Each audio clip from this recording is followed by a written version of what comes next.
Okay, it's going to be a review of ROH's Final Battle 2023.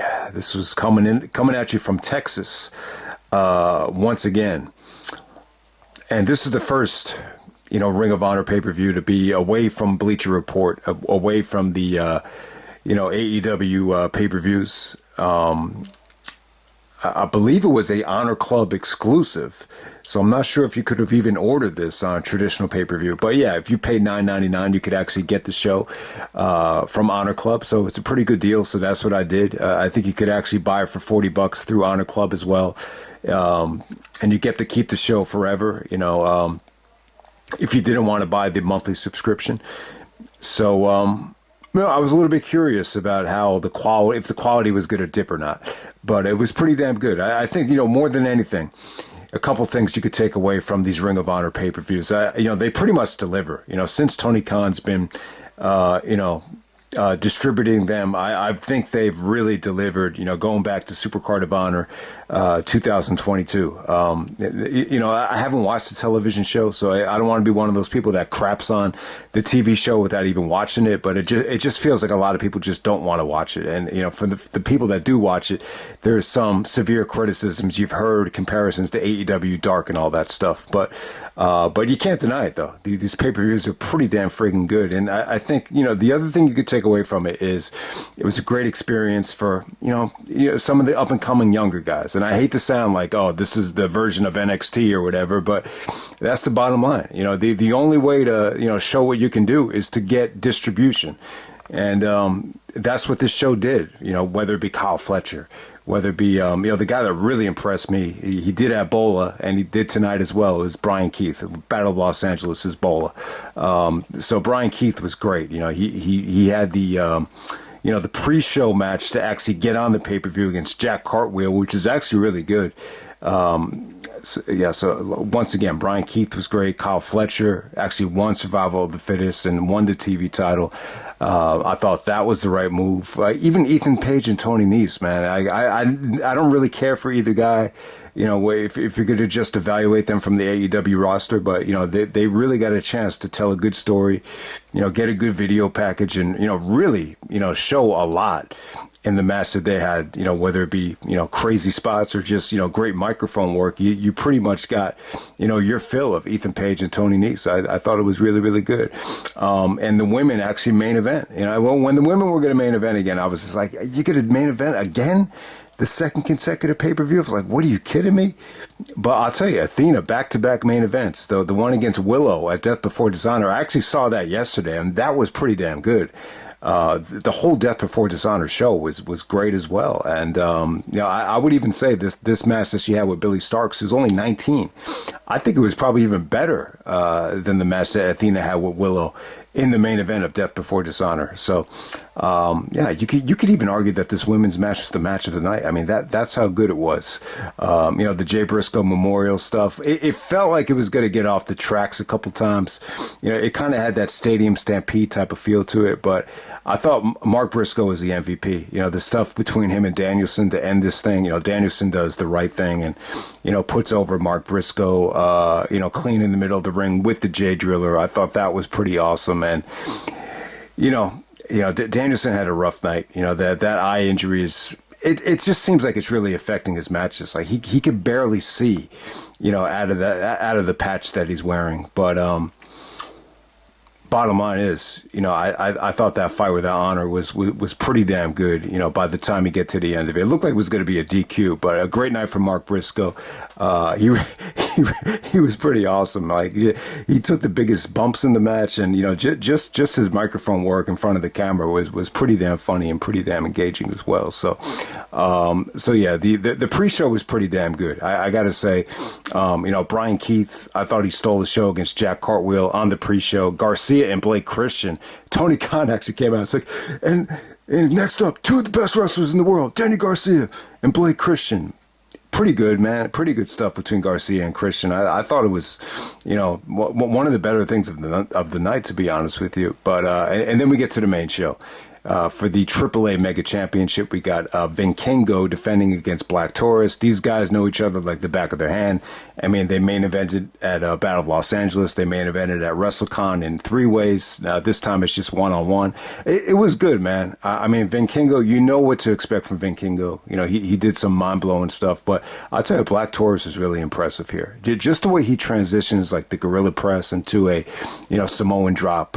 His gorilla presses are just so fun to watch. Once again, he did it again off the top rope to Vikingo. Vikingo did the beautiful drop kick from the ring post, the top of the ring post, where there's really not a lot of room to get a lot of balance there. So I thought that was cool. Once again, Vikingo, displayed the full arsenal. So if you know how good Vikingo is, you pretty much know what to expect. But, they kind of played off some of their previous matches. The Meteora spot where Black Taurus sees it coming and he actually takes Vikingo and just kind of body slams him into the turnbuckle. That was another highlight. I thought this was good. I thought this was a good way to open up the show. These two guys normally would get the main event if it was a smaller indie show, or if they were wrestling in Mexico, or, in PWG, or in, WrestleCon. Obviously they got the main event then. Now it opens up the show. So yeah, I think here's the problem with Vikingo. You heard Triple H talking about how he wanted Santos Escobar and some of these other guys, to be known as more than just lucha guys. And I think, when he's saying that, to me, it's a subliminal, indirect shot at a guy like Vikingo. Vikingo is the type of guy where he's going to make his money in Mexico or wherever. So it's up to him. I'm just saying, if he wants to connect more with the American audience, I think he's going to learn how to speak English. I think he needs to learn to, just develop, more of a connection with the American audience. Because it just seems to me, from the comment section and just from, just looking from afar, it just seems like a lot of people just don't know a lot about him. There's actually an interview on High Spots that has a translator, which was cool, but it just didn't. I still just don't feel like that connected with him. So I think that's probably what he needs to work on. But it's up to him, though. If he doesn't want to get over in the United States, obviously the guy's gonna make a lot of money, wrestling around the world, because he's that talented. So yeah, I love the opener here. I don't know how everyone else is gonna feel about it, but Vikingo and Black Taurus, I thought they tore it up. Next up, we have the Mogul Embassy of Brian Cage teaming up with the Mogul Embassy to take on TMDK, Fujita, Bad Dude Tito, and Shane Haste. I thought this was pretty good. This is probably one of the weaker matches on the show. Brian Cage did a lot of posing and just showing off his physique, but at the same time, I thought this TMDK team, once again, this is a huge chance for them. We've seen Shane Haste in PWG. We've seen him actually in New Japan as well. A lot of these dudes, Bad Dude Tito and Fujita, I thought they looked really impressive. I really enjoyed this match. Cage definitely, stole the show with his feats of strength and his disc lariats, but I thought everybody looked good here. This is a solid 6-man tag match. I can't say it was great. But there's certain dudes, especially Bad Dude Tito, certain guys really got over with the fans. And Shane Haste, definitely a tall, really, really tall Shane Haste. You forget how tall he is. But yeah, he had a good showing as well. So this was a solid match. I won't say this is a skippable match though. Like if you're judging it in terms of the whole show, this is one of the weaker things, but it was still good. It was still a solid match. Next up, you have Ethan Page taking on Tony Nese with Smart Mark Sterling. You actually have Mark Henry come out and handcuff Smart Mark to the ropes. This is actually an I Quit match. A really heated story right here. This is about Ethan Page, just trying to do it the right way, his own way, and Tony Nese even taking some shots out of Ethan Page's physique. It's not that Ethan Page is in bad shape. He just doesn't look like a personal trainer like Tony Nese does. So this is one of the few instances where part of the feud has to do with a guy criticizing someone else's physique. That Ethan Page had a lot of flab and all that stuff. But I like Ethan Page though. I think he's really had his moments in AEW, just especially on the microphone. Like he's had moments where he's just really, connected well with the fans and showed a ton of emotion. And the same thing here. Like, the fans really got behind him. I've never really been a big Tony Nese fan. I mean, the guy's been around for years, whether it be PWG, NXT, and now he's at Final Battle here. And I think you could definitely argue this is the best match either guy has had so far. It was just a really, dramatic, I Quit match. There's a lot of microphone work, just a lot of crazy spots, tons of handcuff stuff. The stuff that they did with the weights was pretty cool. There was like a 45-pound weight. I love jumping rope. Like, jumping rope is like my favorite thing to do, along with playing basketball. Like, I kind of try to incorporate jump roping and basketball into some of the workouts. So I love some of the jump rope stuff. They tried to use a jump rope as like a weapon to strangle each other with. So you saw some choking with the jump rope. And but overall, man, great showing from Paige. God, man, this show felt so long that I'm having a tough time even remembering like some of the stuff that they did here. But I thought it was really, really good. It was a good match, definitely worth checking out. Lots of drama and lots of really, really good trash talking. But Tony Nese actually says "I quit" in the great ending there with Ethan Page actually choking him out. Was it with the jump rope? It might have been something else. It might have been like a set of cables or maybe even some barbed wire. I can't even remember. But yeah, next up we're going to go to Nyla Rose taking on VertVixen. When this happened, I was like, why is this even on the pay-per-view? Not a huge Nyla Rose fan. I think she's definitely better than someone like Nia Jax. Those are two girls I constantly get confused as being the same girl because they're both larger women. But this ended up being more of an extended squash. It really wasn't bad. It really wasn't a bad match. It kept it short and sweet. So Nyla Rose goes over VertVixen in a couple of minutes. But Vert did get some offense in here. It wasn't a total squash. Next up, we have the survival of the fittest for the vacant ROH television championship. So, yeah, they bring back survival of the fittest. What a pleasant surprise, man. We were just fantasizing not even a month ago about how they need to bring back survival of the fittest, just like King of the Ring. But in this situation though, it wasn't really a tournament. Everybody that was gonna compete for Samoa Joe actually vacating the ROH World Title. So Joe is going to get the title shot against MJF at World's End. Yeah, I mean, we've already seen MJF and Joe, so I'm a little bit disappointed that they're going back to it. But hey, man, if Joe wins the belt, that would be great. I'm actually pulling for Joe, believe it or not. But yeah, back to the survival of the fittest. This is for the vacant ROH television championship. You got Kyle Fletcher, Kommander, Bryan Keith, Lee Moriarty. You got Dalton Castle. I got to say, Dalton Castle. I'm not a huge fan of the guy. I mean, he almost looks like a, I don't know what to say about him, but god damn, he, like no matter how goofy he looks, like he's really always over. Like the fans love Dalton Castle in this match, and he definitely had his moments. And then the unknown is actually Lee Johnson. I thought he looked really good. He was the first one to get eliminated, but I thought he was good. It was actually Lee Moriarty that made him tap with the, label lock. Lee Moriarty eliminated a lot of guys, like the first couple of guys. And they were even saying on commentary, he's going to be eliminating the most guys since Chris Hero from Survival of the Fittest 2007. That's where Hero actually eliminated everybody in the Survival of the Fittest match. But yeah, I thought Bryan Keith was great, the bounty hunter. Like, he had a great showing at Bola. He won the pre-show match, got into this match. He didn't win, but his performance was so good. Tony Khan must have said, go challenge Orange Cassidy for the international title at Collision. So he's going to be taking on Orange Cassidy tonight at Collision. So looking forward to that.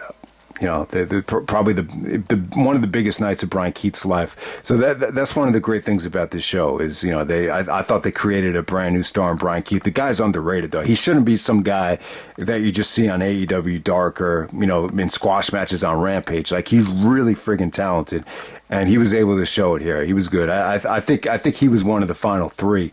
And then it came down to Kyle Fletcher and Kommander, which was great stuff. I think the right guy went over. I think Fletcher is a hell of a talent. His finisher in the Aussie Open is an awesome finisher. But, injury creates opportunity. Mark Davis is actually hurt, and, Fletcher looked awesome here. He got a lot of heat, though. He definitely did get a lot of heat. I guess it's because of the Don Callis stuff. But him and Kommander tore it up. I would definitely say this is a good survival of the fittest.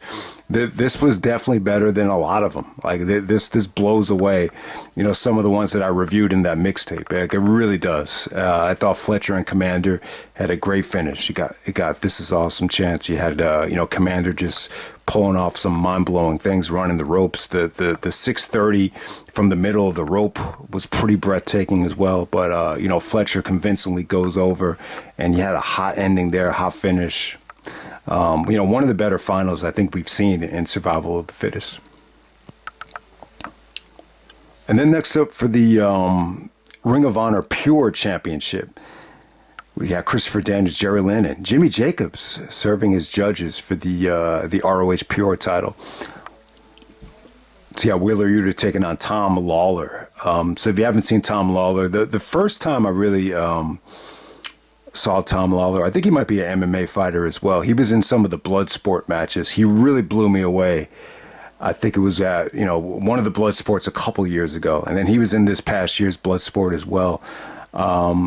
He was actually wearing Daisy Dukes here. But he's in great shape, though. He's a great athlete. I thought him and Yuta had a really, really good pure wrestling match here. Yuta actually uses up all his rope breaks, so there was some pretty engaging rope breaks. Sometimes in these pure title matches, I've said it time and time again, sometimes you just don't even notice the rope breaks because the matches are that slow and a little bit methodical. But yeah, it was good. There was a lot of drama with some of these rope breaks where Yuta had to scramble to the ropes. But I'll tell you, the highlight was just Tom Lawler. I thought he looked good. I think he just delivered a lot of good chain wrestling, a lot of good submission work, a lot of good wrist locks. I believe it was actually a key lock, and he locked it in and actually delivered a suplex to Yuta off the top rope, and it looked like dangerous. It looked like you could easily break someone's arm by doing that. But, luckily for Yuta, I think he was okay. I liked everything about this match except the finish. Yuta actually went for that backslide into the seatbelt. And I don't know, the finish just didn't come off good. They tried to argue that Lawler actually got his foot on the rope. I didn't even notice it, but it was just a weak finish. Even the aftermath with Hook, it just didn't come off well. This was probably one of the weaker things of the night if you're going to judge it by just the finish and the stuff with Hook. I just think a lot of that stuff just kind of fell flat. It's a loaded show, man, I'll tell you. Like, it was good, though. It was definitely good. Lawler definitely looked impressive. And next up, we have Keith Lee actually taking on Shane Taylor, singles match. This has been building up since 2014. Once again, I thought this exceeded my expectations. I think since Keith Lee has gotten into AEW, I think he's had some ups and downs. I really think he has. The fans definitely turn on him big time. When him and Swerve were feuding with the Acclaimed. But this was good, man. This is an example of two guys carrying a lot of body fat, carrying a lot of weight, and still, just really being athletic, really being convincing. Tons of great feats of strength from both guys. Shane Taylor was really good here. He really impressed me. To me, like, this was victory and defeat for him. Keith Lee does go over, but Shane had a great performance here. He had his kids and his wife at ringside, and the fans really got behind him. But yeah, Keith Lee was really good, man. Just this was just a sight to see. The offense it felt like it looked breathtaking in front of the crowd, just to see that much mass, get lifted off their feet. And yeah, great performance from both guys. To me, like, this was probably the most overachieving match of the night, because I just had zero expectations for it. But next we're moving on to the Jay Briscoe Memorial Fight Without Honor. So rest in peace to Jay Briscoe. Final battle marks, we're well over a year since the dog collar match, which was technically Jay Briscoe's, not his last match, but his last Ring of Honor match. And in some ways it's really, what matters the most, because Jay Briscoe is synonymous with Ring of Honor. And, even Rick Abani actually brought it up. Today actually marks or this month actually marks the 20th anniversary of Jay Briscoe actually wrestling Bryan Danielson at Final Battle. So Danielson actually has wrestled Jay Briscoe.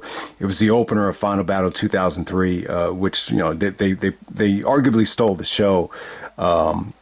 At that Final Battle. So definitely check it out if you haven't yet. Danielson doesn't have a lot of history with the Briscoes. I mean, he wrestled them a couple of times with Nigel and with Samoa Joe, but there's not a lot of, one-on-one history, other than that, Final Battle match that Danielson had with Jay. So with this match right here, you have the FTR of Cash and Dax, teaming up with Mark, to take on the Blackpool Combat Club of Bryan Danielson, John Moxley, and Claudio. It was good. Moxley definitely in this environment, he definitely came off like a big star. They come out to his theme music. It was funny. I think it was actually Dax. He actually went up to a girl that was on her phone, and it basically told her to get off the phone. Like, disrespectful. The match of the night is about to start, and you're actually on the phone. So, but not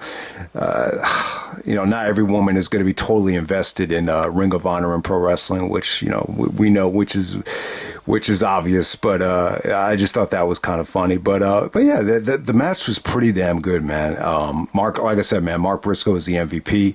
He took a mind-blowing bump into a ladder that was just full of barbed wire. I thought that was an incredible bump.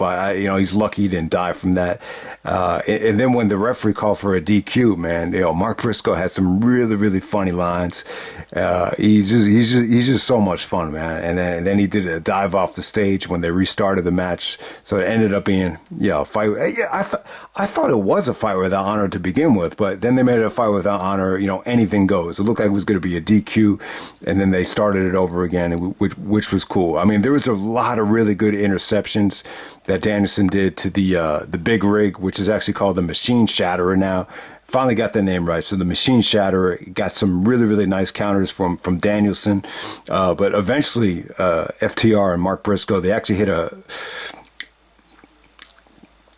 Machine Shatterer with all three guys together. That came off really, really cool. Claudio actually got a lot of heat here just from going after Mark Briscoe. He was just really stiff with him, got him in the corner, was just giving him like a lot of forearms, a lot of uppercuts. Once again, Moxley just bleeds buckets. Moxley just bleeding like crazy. I hate seeing my own blood. Have some bad experiences with blood. This whole last 3 months or whatever, but god damn it, man. like this Moxley, he bleeds in every friggin' match. And, the stuff that he did with FTR was good.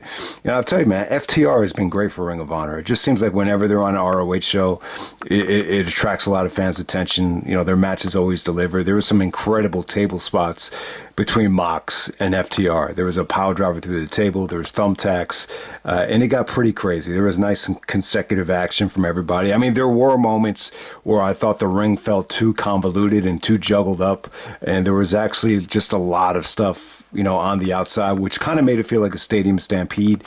So it had some moments where it just felt like it got off the tracks a little bit, but the ending was pretty sweet. I think Danielson had a really tough time with the eye patch. He was actually bleeding from the eye. He actually took off the eye patch. So hope everything is okay. I hope he recovers. I hope he could, stop wrestling with it, because it just seems like it's just not a lot of, he just doesn't have a lot of sight, to see anything. But, him and Mark had a great ending here. He's actually trash talking the Mark, so a great heel performance from Danielson. Overall, Mark Briscoe has a great comeback. He finally gets a victory here, to celebrate Jay Briscoe. So they made the right call. He actually hits the Jay Driller on Danielson on a set of chairs. So I thought that was a great ending. It's sad because Mark Briscoe hasn't won a match in this Continental title tournament. So yeah, I thought the match was great. But in terms of the tournament, just want to touch on it. It seems like a lot of people are tired of seeing Moxley, win these tournaments. But I don't know. It seems like Moxley is going to win this thing. I think it's going to end up being Moxley and Kingston at World's End, just from judging. I would say I think the most attractive match you could do at World's End is probably Danielson and Jay White. I think that's a possibility, but I don't know. Just from afar, I think it's going to end up being Moxley and Eddie Kingston at World's End, but we'll see what happens. The tournament is not over yet, and we'll get to it when we get to it. All right, next up, speaking of Eddie Kingston, he takes on Anthony Henry. This dude is actually in a tag team. I can't remember his tag team partner's name. It's just not coming to me now, but we've seen him plenty of times over the years, even going back to Evolve, and he's been wrestling on Rampage in this tag team. But I thought Anthony Henry was good. Once again, this is a great opportunity for him. He didn't last more than 10 minutes, so he didn't get a chance to, challenge Eddie Kingston for the ROH World title. But I thought this was good while it lasted. Kingston slapped the taste out of his mouth. Anthony Henry actually did some good trash talking. He got some really good offense in. He looked in great shape. Nice kicks. I thought he looked really talented. Lots of tattoos, but he was good. He was really, really good. Kingston actually goes over with the stretch muffler, a match that didn't really overstay its welcome. And we move on to the main event. We have Athena actually taking on Billie Starkz for the Ring of Honor Women's Championship. And Billie Starkz is only 19. Athena was trying to take her underneath her wing, but she was just a little bit too, aggressive, a little bit too, kind of talking down to her, in the storyline. So they kind of turned on each other. Billie Starkz really made a name for herself during WrestleMania weekend. She was on a lot of those indie shows, GCW and, Joey Janela's Spring Break and, shows like that. But yeah, it was good to see her again. I think the match overachieved, man. It really, really delivered. There were some must-see spots here. There was great drama. It was a great story. They actually used Lexi Nair in the storyline here. She was the ring announcer, and she even played a huge role in the, the finish and the outcome of the main event, with, not wanting to relinquish the title. Athena actually wanted the belt to use it as a weapon, but she was kind of reluctant, and it kind of played into the finish as well. I didn't realize Lexi Nair was, that much of a personality in Ring of Honor. But yeah, Billie Starkz was great, man. She put up a great fight. This is a main event that, for whatever reason, I think because Athena was in her hometown, like the fans really got into it. They really got behind Billie Starkz, and there was just some must-see spots here, man. There was just some amazing moments. Like I can't even describe it, man. Like there was just, I was just shocked at what I saw here. Athena actually busted out a Kreutz Wrath off the top turnbuckle of Billie Starkz. So Billie took a lot of punishment. She was bleeding. She was really fighting from behind the whole match, but she definitely had her moments there. There was an electric chair, like into an iconoclasm on the edge of the ring apron. I thought that was a must-see spot. There, that one near fall after Lexi Nair interfered, and Athena actually hit her with the belt and hit her with the finish, and Billie Starkz kicked out of that. So I thought that was a great finish. It was unpredictable as well, because if Athena was going to lose this match, she said she was never gonna be in Ring of Honor again. So I said to myself, oh, okay, she's just gonna go to AEW, because I think the women's division definitely needs Athena. I think they could definitely use her. She's proven that she's great. So I figured, why not? Make Billie Starkz on the way out. But she's still young, Billie Starkz. She's only 19. She actually loses by submission here, but it was really, really well done, well executed. A match over delivered. You could argue that it felt like it was a bit long, but it was long and it was good though. They got enough time. They got so much time that they were able to do everything. They were able to tell a story. They were able to have these, really monumental bumps and kickouts, and there was just a lot of good stuff here. So if you haven't seen it yet, definitely check it out. There was even a really nice counter from Billie Starkz to Athena's finisher, which I forgot to talk about. So yeah, man. So if you haven't seen this show yet, I would say, Vikingo and Taurus was really, really good. Ethan Page and Tony Nese, that exceeded my expectations. The Survival of the Fittest was awesome. The Jay Briscoe memorial fight with the honor. Say what you want about all these guys. These guys, you could make an argument that they're crazy and they're sick and it was too bloody, but you can't argue with it, man. It really did deliver. I can't say that it didn't deliver. It did deliver, and then the main event delivered as well. So you got 1, 2, 3, you got at least 4 matches that I think possibly hit the 4-star level here. So yeah, I think Final Battle definitely did deliver. So check it out if you haven't yet, and I'm out.